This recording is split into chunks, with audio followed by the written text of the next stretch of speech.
Death will strike with its venomous wings anyone who disturbs the king's peace. This text was found written in the tomb of King Tutankhamun when it was opened for the first time. The cemetery is considered the largest archaeological discovery to date, as it contains more than 5,000 antiquities, the most famous of which is the king's golden mask, weighing 11 kilograms of rare gold, studded with rare precious stones, and 3 coffins of different sizes. The largest coffin is made of wood and covered with a layer of gold, placed with extreme craftsmanship inside a coffin. Another is made of gold, and the last coffin contains the embalmed body of the king, wearing the famous golden mask, and other collectibles, such as a throne chair made of gold and studded with rare precious stones. The king's war chariots were made of wood covered with a layer of gold, giving him prestige and highlighting the skill of the maker, and a collection of the young king's weapons, such as swords, bows, and arrows, some of which were made of gold, and some daggers, including a dagger made of a metal not found on the surface of the earth, perhaps from a meteorite that landed on Earth. There are statues of the king, some of them made of gold and ivory, including life-size statues and others small, some gold-plated chairs, and boxes in which the king's internal organs are preserved when he is mummified. A huge collection of the king's jewelry, chains, rings, pottery, and glass vessels, and some personal items such as mirrors, cosmetics, and decorations used in daily life, and the Book of the Dead to guide the king in the afterlife. To understand the significance of placing treasures in a tomb with a dead man, we must understand the belief of the pharaohs that they believed in resurrection and immortality, and that these tools were used by the king in the afterlife.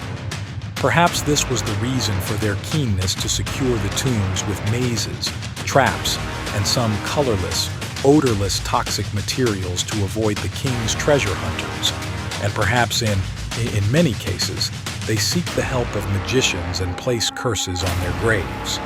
The pharaohs were known for their prowess in magic, just as they excelled in engineering. In the year 1922, the British archaeologist Howard Carter discovered the tomb of King Tutankhamun in the Valley of the Kings with funding from Lord Carnarvon after more than 4 years of research. When Carnarvon asked him what I found in the tomb, he said, "I found wonderful things, and I will wait for you until you come from Cairo to Luxor so that we can complete the process. Open the cemetery in your presence." There was a hieroglyphic text written on the door of the tomb: "Death will strike with its venomous wings anyone who disturbs the king's peace." After that, a group of strange events occurred for everyone who participated in the discovery of the tomb, which was later called the Curse of the Pharaohs. Starting with the digging workers, where a severe sandstorm occurred before the tomb was opened, killing some workers under the accumulated sand from the diggings, and an eagle was seen flying in the sky at the time of the accident. If you think it is just an accident, follow the chain of events to the rest of the mission members and scientists. Before the official opening of the tomb, Howard Carter was visiting Lord Carnarvon. He placed a cage containing a yellow canary bird that he was raising on the balcony. Suddenly, he found a cobra trying to devour the bird from inside the cage. He killed the snake, but the bird died. One of his followers linked the eagle to the incident of the workers and the eagle flying over the excavation site. He showed the snake that pursued them with the image of the eagle and the snake on the king's statue, which indicates that they are the king's guards.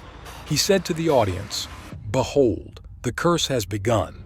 And since that time, the rest of the recurring events have been linked to the curse of the pharaohs. The strange thing is that on the day of the cemetery's opening, electricity was cut off in Cairo for no known reason.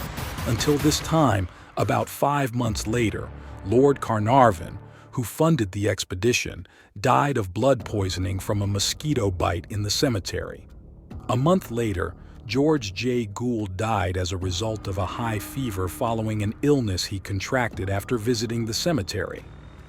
As for the archaeologist and historian Hugh Evelyn White, he suffered from a severe psychological condition, as a result of which he committed suicide and left a letter in which he wrote that he could not bear the curse. Mysterious deaths continued after that, reaching 20 deaths that raise questions.